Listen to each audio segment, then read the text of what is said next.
Okay. Anyway, let's begin. So here's a reminder to everyone that you should leave your camera on. All right, please don't turn it off. It's part of the procedure for 88 tuition that all cameras should be turned on. So it's compulsory to turn on your video. Thank you, Enlark. Zixuan as well. All right, please mute your microphone. All right, if you have a question, just raise your hand. There's a hand raise button on Zoom. Raise your hand and then I'll call you and you can speak. All right. Anytime if you need to go to the toilet, you don't need to raise your hand or ask me.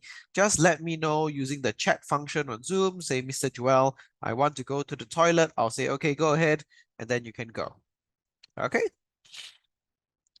Arjun is new. Yep. Let me see. Yes. Arjun and Ziqi are new. So welcome to the class. All right. Hello, Xingru. Welcome to the class. Can I double check, Xingru? Is your name Ruby IDK what? And is your parents' name Tan Huiling? Oh, okay. Why do you register your name as Ruby IDK what? Did your did you put that name in or did your mom put that name in for you? All right. So either way, welcome to the class, Singru, and welcome to the class, Arjun. Arjun, could you turn on your camera, please? My camera is not working. The camera is not working. Okay. Oh, your English name is Ruby. Okay, good. Okay, so I can call you Ruby then. Yeah, but I was quite confused because there's an IDK what behind. I was like, what? What's with the IDK what thing? But now I've seen you. I was asking everyone last week. I was like, hey guys, do you know who is Ruby IDK what? Okay, so let's begin. Today we are looking at worksheet 32. So those of you who have done your work, all right, good job. All right, those of you who haven't, please be informed, especially like the new students today, right? So Ruby, I'm not sure whether I'm pronouncing your name correctly. Is it Ziti or is it Ziqi? You can Ziqi. You're right, you're right. Ziqi? Yeah. Okay, Ziqi and Arjun. All right. So if you don't know yet, the three of you, there's actually some exercises that you should be doing before the class. So they actually help prepare you for what I'm going to cover, and you get to attempt some of the questions for the tutorial as well on the day itself. So it's always a good thing to go give it a go, and then you can get some good feedback from me directly. All right, so let's see who completed their work beforehand before the lecture today. I mean, before the tutorial today. So I have answers from Zixuan. Yes, Zixuan, you have a question? Oh no, he put down his hand. Okay. So Zixuan's done some, Kirana as well. I see that Ruby has done some and Ziqi has done some as well. Good job, all of you who have keyed in your answers. Now, sometimes when you key in your answer, right, the computer will tell you that you're wrong, but actually, you might be right, okay? But it's just that the program can't detect whether you got it right or not, because different people have different ways of writing their answers, especially for your open-ended comprehension. You know, you could have like 3 or 4 different ways to write your answers, and they're all actually correct. So when I go through the answers there, I will just let you know whether you got it correct or not, but I won't read your answer out, all right? Because I do realize that some of you don't like me to reveal what your answer is, because you know you maybe you don't want to appear like you gave a funny answer or anything.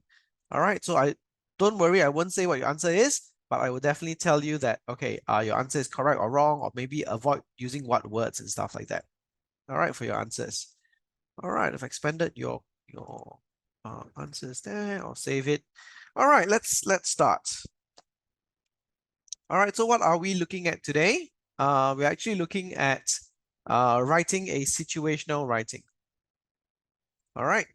And then we're looking at composition as well, but more of situational writing because we are dealing with a formal letter today. And I think a few weeks ago, or rather last week, we talked about formal letter writing as well, right? What we need to remember. And then we'll discuss a little bit about current affairs. And talking about current affairs, some very interesting current affairs happening.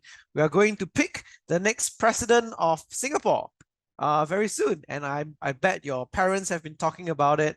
Maybe you have some older cousins who are above 21 years old and they'll be involved in voting for who they think should be the next president of Singapore as well. So I think that this is just my opinion. I think Tharman Shanmugaratnam should have a very high and good chance of becoming the next president of Singapore. But who knows, right? There might be Tan Kin Lian might be the next one, or perhaps we might have the other candidate as well. What's his name? His Ng Kok Song, right? So anyway, some very interesting current affairs going on over here. And apart from the president changing, to a new one during National Day, right? What kind of powers do the president have, right? We never ever really think much about it. We always say, oh, the prime minister is the one who makes all the decisions for the government and all that.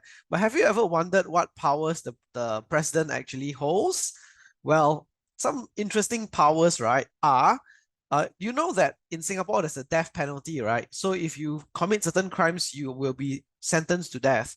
So for example, if you kidnap someone, okay, and it's been proven that you did it, that's a death penalty. Or if you are caught smuggling certain types of drugs above a certain weight, it's the death penalty. Or if you've been convicted of murdering someone, it's the death penalty as well.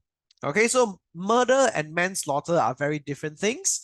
Murder is when you plan it out, right? You already have a plan. You killed that person in cold blood, right? You already were planning for a long time. That's murder.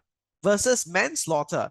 Manslaughter is when you kill someone because of your emotions. You are very high on your emotions. You're super, super angry, or something very strong happened to you and you're in a very bad situation. Then you killed someone by mistake. That's called manslaughter. Manslaughter in Singapore does not carry a death penalty, okay? But anyway, if someone gets sentenced with the death penalty, that person can actually write to the president of Singapore to ask for an official pardon. All right. So that person won't need to die. Right. The president can choose or choose not to pardon that person. And throughout history, very little pardons have been issued out by the presidents of Singapore, right? So far, I think there have only been a few. Okay, but the president does have that power to pardon a prisoner that is on death penalty. All right, but does that mean that person doesn't need to do jail time anymore? No, that person will still have to serve the full jail time. All right, and then the person will be released, but the person won't need to die, basically. So that's the president's pardon. It's one of the powers that the president actually has. Interesting, eh? And apart from that, there are a few other powers that the president has. We can talk about that as well because it's happening currently, right? It's current affairs. All right, but before that, let's have a look at situational writing, formal letter. So,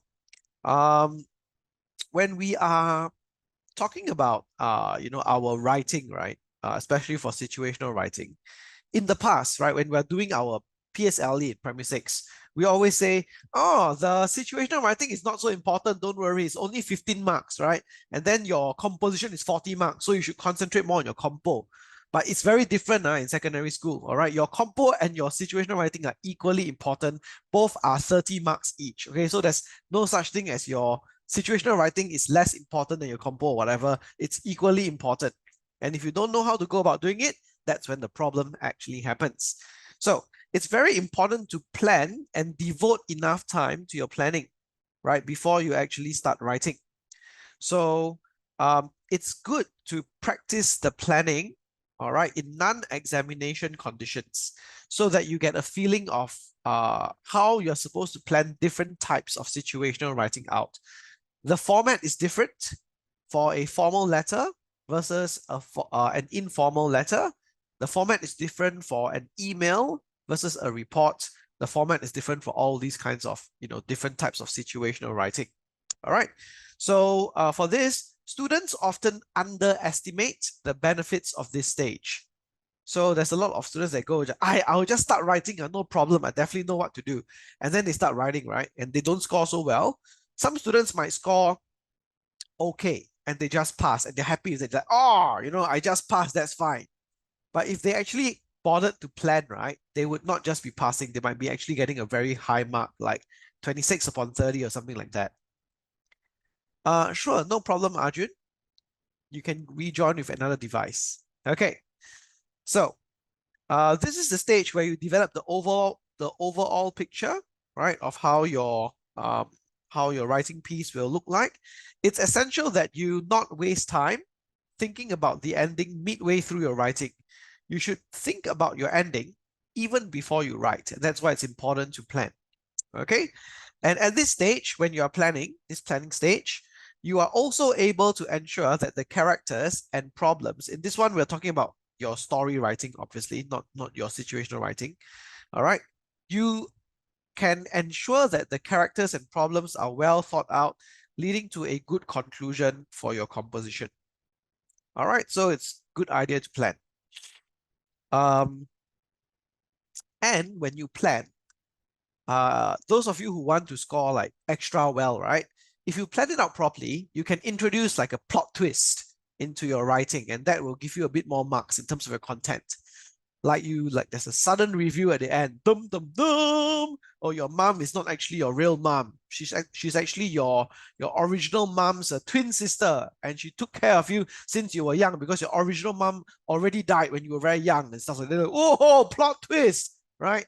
Or you want to add something surprising, it's always better if you can plan it out first, rather than just write the plot twist in and then you think, oh, I did a very good job. Actually, you didn't. All right, it wasn't surprising enough. So that's why planning is so important. And also, when we plan, it's not just for composition. All right, we actually plan for situational writing too. All right, so like what I said over here, students often place less importance, right, on situational writing. So it's quite sad actually. Situational writing actually carries the same marks as your compo in secondary school. So they are both equally important. So the amount of time and effort that you devote to situational writing should be comparable or the same to that of your composition writing. And it's important to read the question once through when you are doing your situational writing and be aware of the situation. Okay? That's why it's called situational writing. They present a situation to you. Then you have to write like that. So there are 6 things that we have to take note of when we are actually writing for our situational writing. All right. So that would be your tenor, mode, field, purpose, structure, and features. So let's have a look at what all these 6 things actually mean. So firstly, when I say tenor, tenor means the relationship of the participants in that piece of writing. So who are the participants?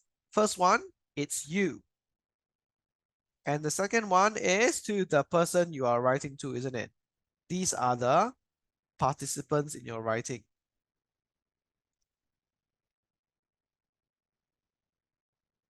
So the question here is, are you aware of the relationship among you and the person you are writing to, right? So you got to ask yourself, who are you as the sender to the person who's receiving it? And it will affect the way you write. So if you're writing to your grandma, can you talk about some past experiences that you had with her? Yes, definitely, right? Remind your grandma. So your grandma will be like, oh, my grandson, oh, my granddaughter. And then she's more open to your message if you're trying to persuade you to buy me a new iPad, please, right? If you are writing to your teacher, then it's a different thing. Versus if you are writing to your principal, you might be a bit more formal with that. Or if you are writing to your dad, who happens to be overseas, or your